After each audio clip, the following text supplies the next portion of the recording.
നമസ്കാരം, ഋഷിപ്രോക്തം ചാനലിലേക്ക് ഏവർക്കും ഹൃദ്യമായ സ്വാഗതം.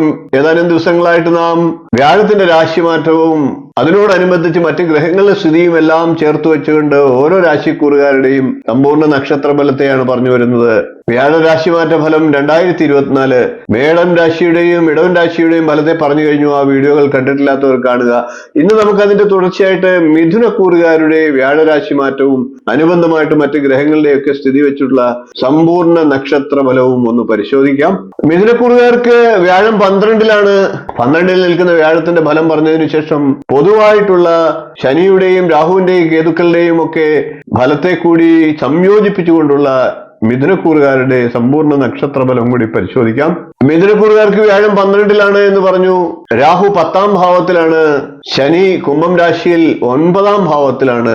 കേതു ആകട്ടെ 4-ാം ഭാവത്തിലാണ്. നമുക്ക് ആദ്യം വ്യാഴത്തിന്റെ രാശിമാറ്റ ഫലം നോക്കാം. 12-ൽ വ്യാഴം നിൽക്കുന്നതിന്റെ ഗ്രന്ഥങ്ങളിൽ പറഞ്ഞിട്ടുള്ള ഫലത്തെ ഒന്ന് പ്രതിപാദിക്കാം. അന്ത്യസ്ഥിതി ദീർഘ അധ്വാടനം ഉഗ്ര ദുഃഖ ജനനം ച ഭവേൽ എന്നാണ്. അതായത് അധികമായിട്ടുള്ള യാത്ര ആവശ്യമായി വന്നേക്കാം. അതുമൂലം ക്ലേശങ്ങളും ഉണ്ടാകാനുള്ള സാധ്യതയുണ്ട്. അതികഠിനമായിട്ടുള്ള ദുഃഖവും 12-ലെ വ്യാഴം മൂലം ഉണ്ടായേക്കാം. ഈ കാര്യങ്ങളൊക്കെയാണ് ദോഷഫലങ്ങളാണ് 12-ൽ വ്യാഴം നിൽക്കുന്നത് മൂലം ഉണ്ടാകുക. അതായത് മിഥുനക്കൂറുകാർക്ക് അധികമായിട്ടുള്ള സഞ്ചാര ക്ലേശം ഉണ്ടാകുക, അതികഠിനമായിട്ടുള്ള ദുഃഖം ഉണ്ടാകുക എന്നിവയൊക്കെയാണ് പ്രശ്നമാർഗത്തിൽ സൂചിപ്പിക്കുന്ന ഫലങ്ങൾ. മറ്റു ഗ്രന്ഥങ്ങളിലും ഇതേപോലെ തന്നെ പല കാര്യങ്ങളിലും പരാജയം നേരിടേണ്ടി വരുന്ന അവസ്ഥയും പറഞ്ഞിട്ടുണ്ട്. ധനക്ലേശങ്ങൾ ഉണ്ടായേക്കാം. ഉറ്റവരുമായി പോലും കലഹങ്ങളൊക്കെ ഉണ്ടായെന്നും വരാം. ധാരാളം യാത്രകൾ ചെയ്യേണ്ടതായി വരാം. കർമ്മരംഗത്ത് അതേപോലെ തന്നെ പ്രതിസന്ധികളെയും നേരിടേണ്ടതായിട്ട് വന്നേക്കാം. ഇനി നമുക്ക് രാഹുകേതുക്കളുടെയും ശനിയുടെയും ഒക്കെ ഫലത്തെ സംയോജിപ്പിച്ചു മറ്റ് എന്തെല്ലാം ഫലങ്ങൾ മിഥുനക്കൂറുകാർക്ക് ഉണ്ടാകും എന്നുകൂടി പരിശോധിക്കാം. ഗ്രഹനിർമ്മാണത്തിലൊക്കെ കാലതാമസം നേരിടേണ്ട അവസ്ഥ വന്നേക്കാം. അകാരണമായിട്ടുള്ള മാനസിക വ്യസനം ഉണ്ടായേക്കാം. ചതിയിലും വിവാദത്തിലും ഉൾപ്പെടാൻ സാധ്യത ഏറെയാണ്. എല്ലാ കാര്യത്തിലും തുടക്കത്തിൽ വലിയ തടസ്സങ്ങൾ ഉണ്ടായേക്കാം. പാഴ്ചെലവുകൾ അതേപോലെ തന്നെ വർദ്ധിക്കുന്നതുമാണ്. തൊഴിൽ മാറാനുള്ള ശ്രമമൊക്കെ മിഥുനക്കൂറുകാർ ഉപേക്ഷിക്കേണ്ടതാണ്. തൊഴിലൊക്കെ നഷ്ടപ്പെട്ടു പോകാനുള്ള സാധ്യതകളുമുണ്ട്.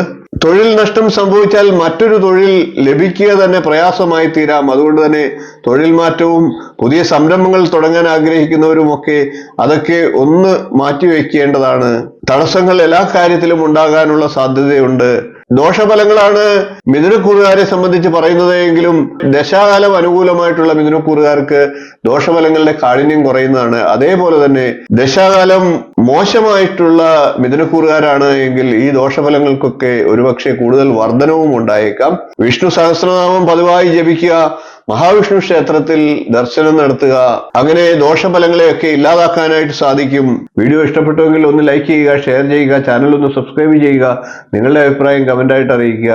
ഇനിയും ഇതുപോലുള്ള നല്ല നല്ല വീഡിയോകളുമായി നമുക്ക് വീണ്ടും കാണാം. നന്ദി, നമസ്കാരം, ശുഭദിനം.